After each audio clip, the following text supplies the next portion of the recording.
June 17. దేవుని గూఢాంశములను నీవు తెలుసుకొనగలవా? సర్వశక్తుడగు దేవుని గూర్చి నీకు పరిపూర్ణ జ్ఞానము కలుగునా? యోబు 11:7.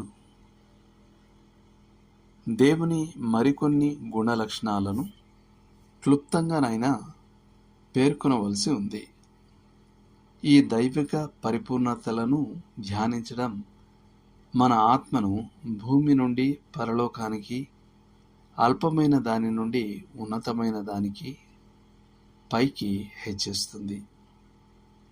దేవుడు నీతిమంతుడు, అనగా ఆయన తన వ్యవహారాలన్నిటిలో న్యాయంగా, సమానంగా మరియు సరిగ్గా ఉంటాడు. ఆయన నీతిగల దేవుడును రక్షకుడును. యెషయా 45:21. దేవుడు అగమ్యుడు. యోబు 11:7-8. ఆయన మానవ మేధస్సుకు అందనంత గొప్పవాడు. స్టీఫెన్ చార్నాక్ చెప్పినట్లుగా దేవుడు ఉన్నాడనేది స్పష్టం, ఆయన ఏమిటో అనేది అదృశ్యం.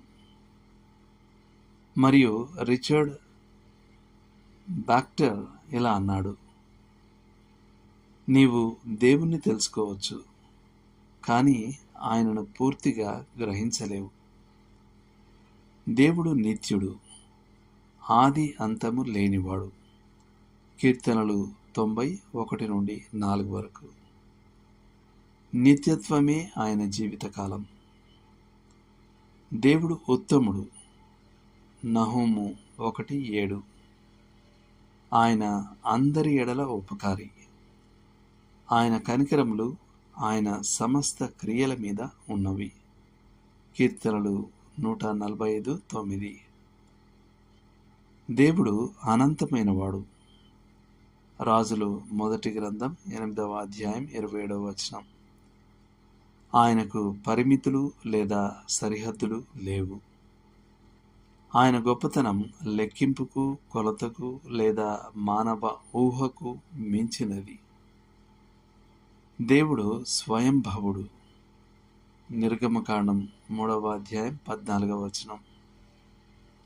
ఆయన తన ఉనికిని ఏ బాహ్య మూలం నుండి పొందలేదు. ఆయన తన స్వంత జీవానికి, అలాగే మిగతా జీవాలన్నిటికీ ఊట.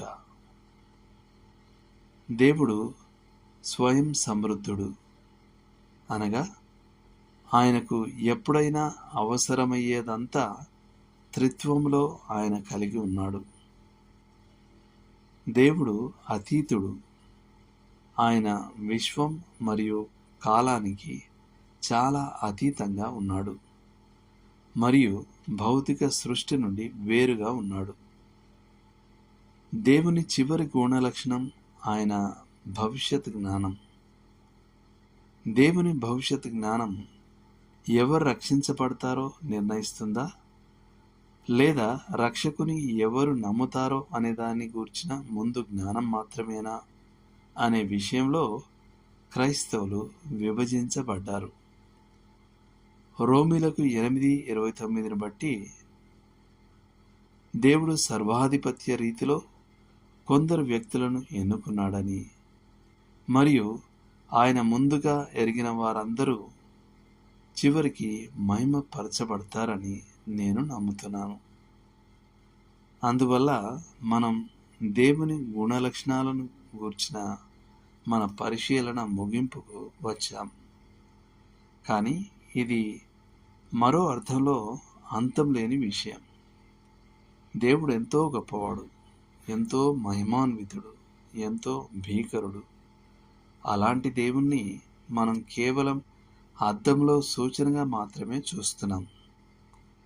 ఆయన అనంతమైనవాడు కాబట్టి పరిమితమైన మనస్సులచే ఆయన ఎన్నటికీ పూర్తిగా తెలుసుకోబడలేడు.